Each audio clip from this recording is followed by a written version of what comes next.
our party. This is for America. We're taking it back.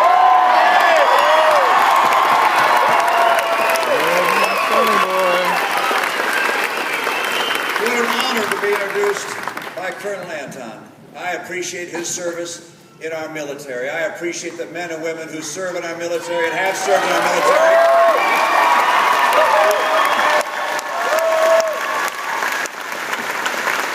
Today is National POW/MIA Recognition Day, a day that we remember those who served our nation and not come home. We will keep them in our hearts and in our prayers forever. We love them. We appreciate them. We want them to come home and be with their families and with a country that loves them and a country they love dearly. Thank you. I am honored to be joined by your Lieutenant Governor, who is today Governor because Governor Sandoval is over in China doing some work getting customers to come here to Las Vegas. And so right over here is Governor Brian Krolicki. Governor Krolicki, thank you.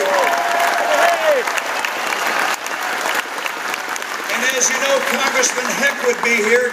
Congressman Heck is serving in the military. He's a member of the reserves, and he can't be here because of his service. His wife, Lisa, is here somewhere. Thank you, Lisa. Right here. Thank you, Lisa.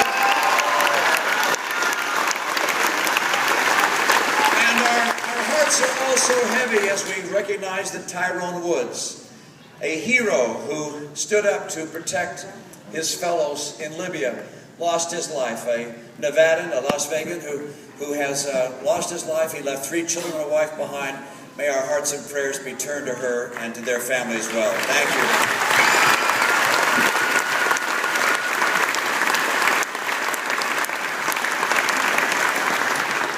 Now, we have some work to do. Yeah, sit down. Go ahead. That's right. You have some work to do, all right? Because you've got to make sure to elect me president in November. We got to get that job done.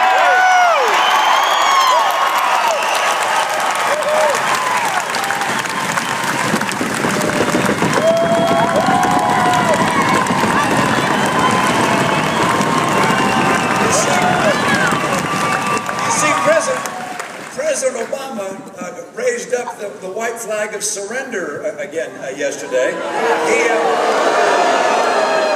He said you can't change Washington from the inside, you have to do it from the outside. We're going to give him that chance. He's going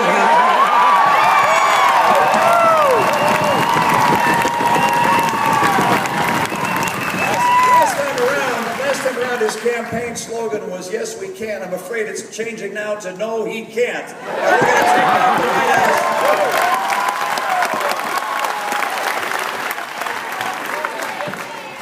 to Washington is broken.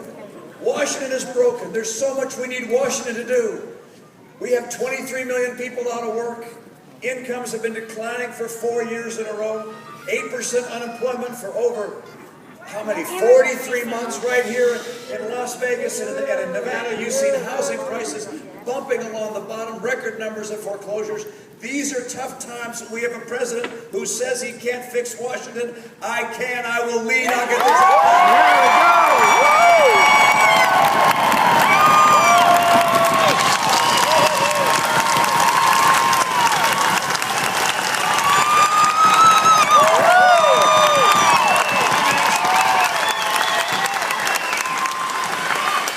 From time to time, what am I going to do?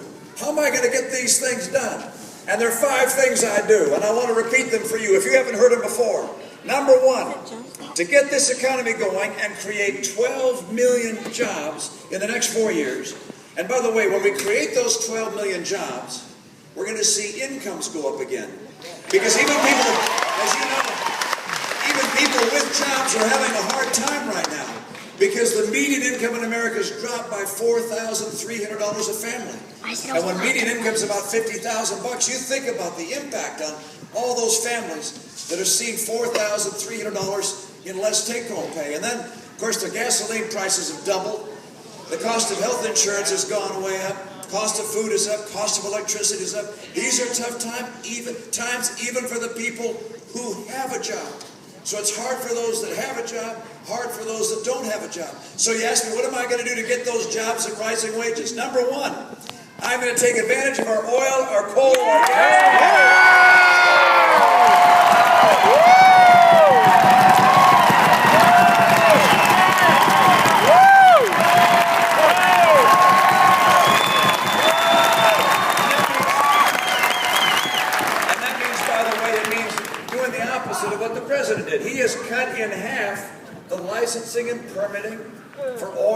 gas drilling on federal lands. And as you know, there are a lot of federal lands in the west of America. Governor, what's the percentage of...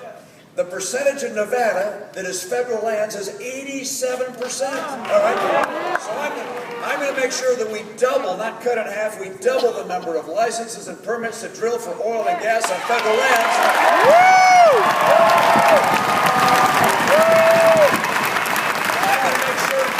I'm going to make sure our air and our water are clean, but I'm not going to let the EPA use its regulations to stop them.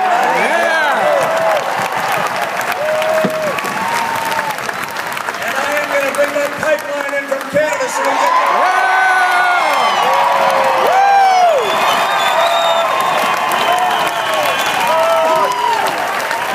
That's number one, energy. Number two is trade. I want to make sure that we have more trade with Latin America in particular. And if someone cheats like China has been cheating, we're going to stop it. We're going to crack down on cheaters that are stealing our jobs.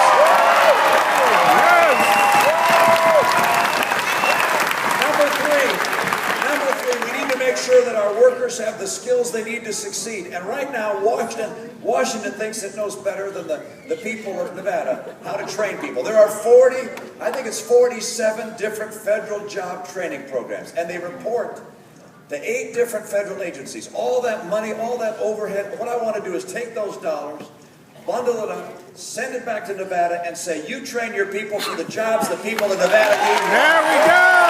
Woo!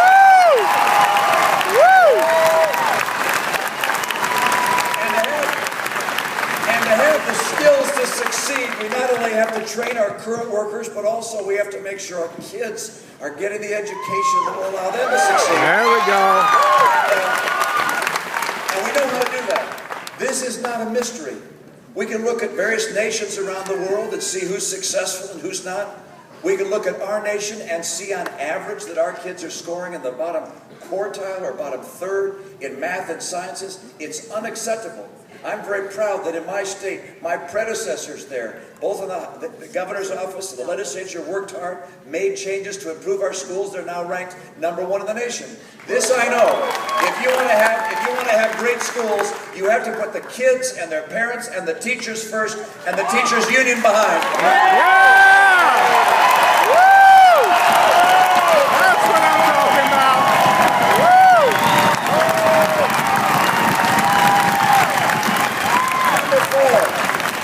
Number four, in order to create jobs, entrepreneurs have to be convinced, and businesses of all kinds that do the hiring have to be convinced that we're not on the road to Greece, where we're not going to be in a setting where we have fiscal calamity. And so we have to make very certain that we do something politicians have talked about, but politicians on both sides of the aisle have not done. And that is, I will cut federal spending, I will cap it, and we'll finally get on track to a balanced budget.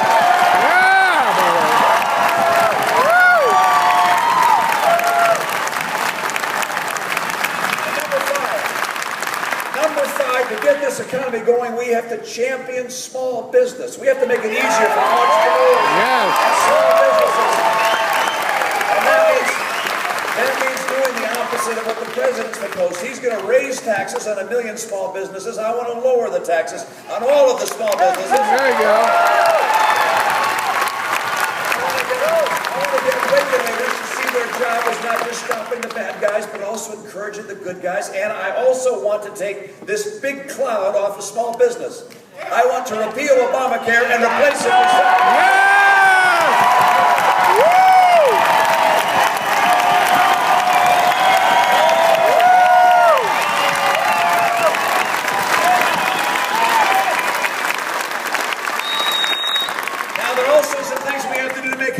work right here in Nevada. We have to reignite the housing economy here so that home values start going up again. It's just unacceptable. And there's some things I'll do. One, you all know the impact of having a vacant home on someone's block, all right? But having the garage door dented in and perhaps graffiti or big weeds growing, that hurts the whole neighborhood. The federal government has about 200,000 foreclosed homes they're holding on to. I'll make sure we get them sold so every home is occupied and we fix our neighborhoods.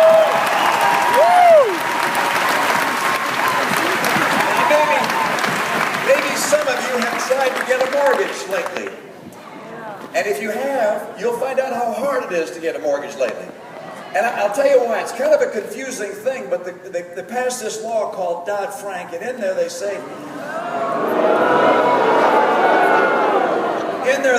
that if you don't give out a qualified mortgage, it has to be a qualified mortgage, or you could face very serious penalties. Now, the only problem is they didn't define what a qualified mortgage is.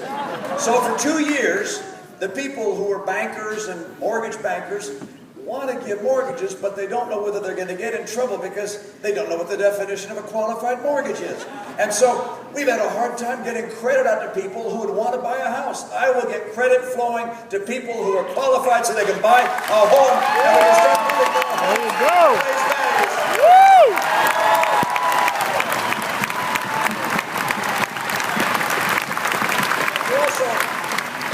So you got to get credit to the home market if you're going to see home prices come up again. And the other thing you have to do is you have to have people who are able to buy a home, who have a job, who have an income. And that's why my plan to get 12 million new jobs in America and take-home pay is the ultimate way to get home values up. We're going to do it. Las Vegas is coming back.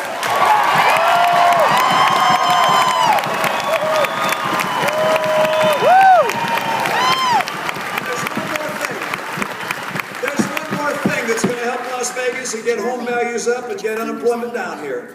And that is, you're going to have a president that encourages people to come to Las Vegas for company meetings.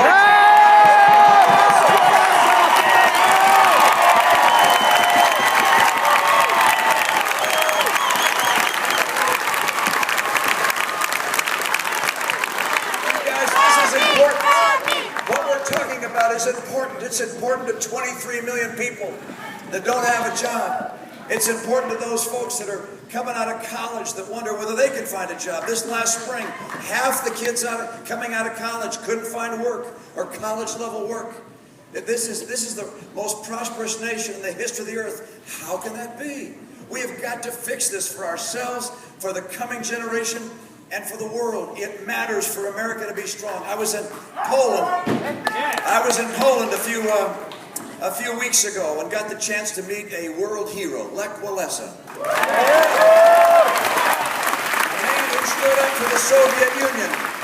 And I came in and he looked at me, he said, you must be tired. You sit, I talk, you listen. And so I did.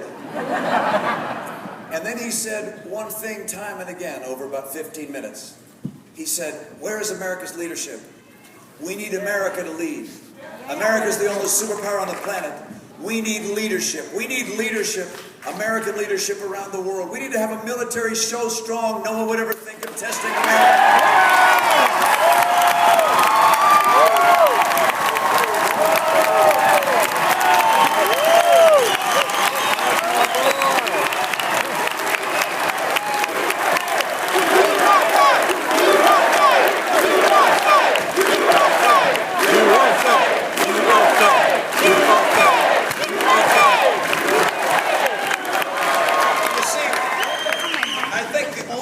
The president's comfortable cutting is our military. His White House proposed this sequestration idea that's taking hundreds of millions of dollars out of our military. His own budget takes out more hundreds of millions of dollars out of our military.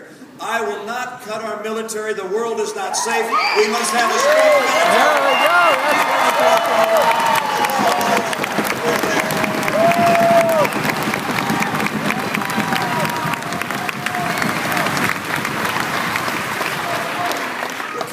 You guys, the energy and passion of the American people is going to help reignite this economy and keep us strong and allow us to lead at a time when the world needs American leadership. I've been able to go during this campaign across the country and meet heroes. I see these men and women here that are wearing the uniform.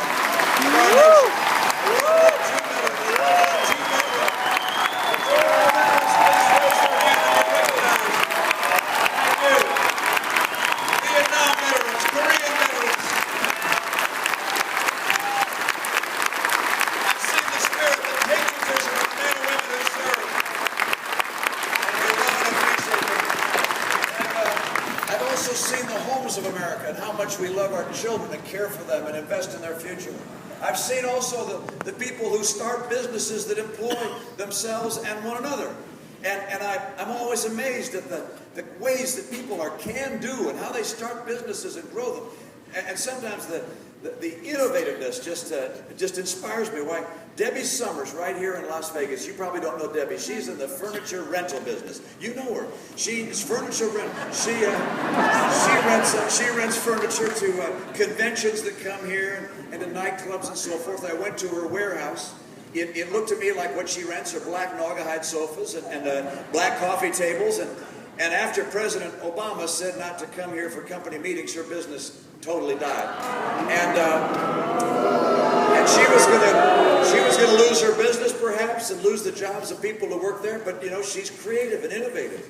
And she said, you know what, instead of just renting furniture, I'm going to teach my employees how to make furniture. So she taught them how to make furniture. And now they sell furniture around the country and they rent furniture here as well. That's the kind of spirit that you find in this country. It's amazing. I met a Russian immigrant, and he came to San Diego. He had a back problem. And he was wondering how he's going to get that back problem solved. He talked to some doctors and so forth. They didn't have a great idea. He came up with an idea for how he could fuse a backbone in the best way, and a new way to do the surgery. And so he began a little company. Today that little company has $900 million in revenues. He employs 1,300 people. It's called Nuvasiv. That's the nature of America. Immigrants coming here, building our country. And by the way, did you know that the immigrant community, Latinos and other immigrants come here, they build new businesses more often than those of us who've been here all of our lives. We welcome people who come here and build enterprises and put Americans to work, and we want to help them.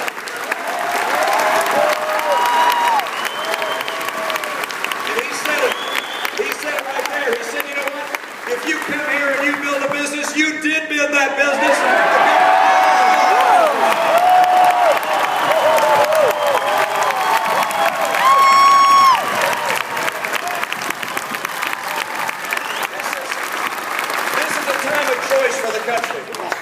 This is a time when we can decide to go down the path President Obama's put us on. He said he wants to pool our resources and reallocate, all right? He's going to take from some and give to others. This redistribution idea has been tried in other places. This is not a new idea. It's just never worked in other places. And it's certainly not going to work here. He wants a bigger and bigger government, $1 trillion deficits. What that leads to is not more people coming out of poverty, it's putting more people into poverty. Government is there and must be there for people who need help, for disabled, for the elderly that need help, for those that can't care for themselves. Of course we will always be there. We're a compassionate people. But as someone has said, we don't measure compassion by how many people are on food stamps. We measure compassion by how many people can get off of food stamps.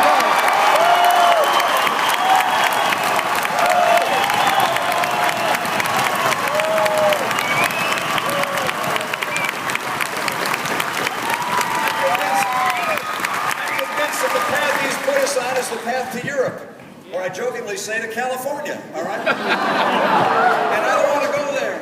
That's not working there. I don't want to have it come here. I don't want to have a government getting bigger and bigger, more intrusive, telling us what kind of health insurance we have to have. I don't want to have a government that becomes so large that it smothers the American dream. I don't want to have a government that takes from some and gives to others. What I want to do is restore the principles of freedom that made America's economy work.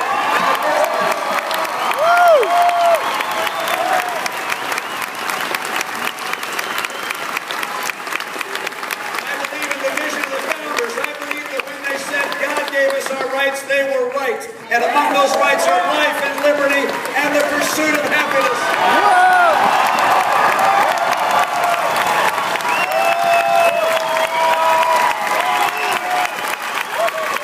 We're not going to transform America into something we would not recognize.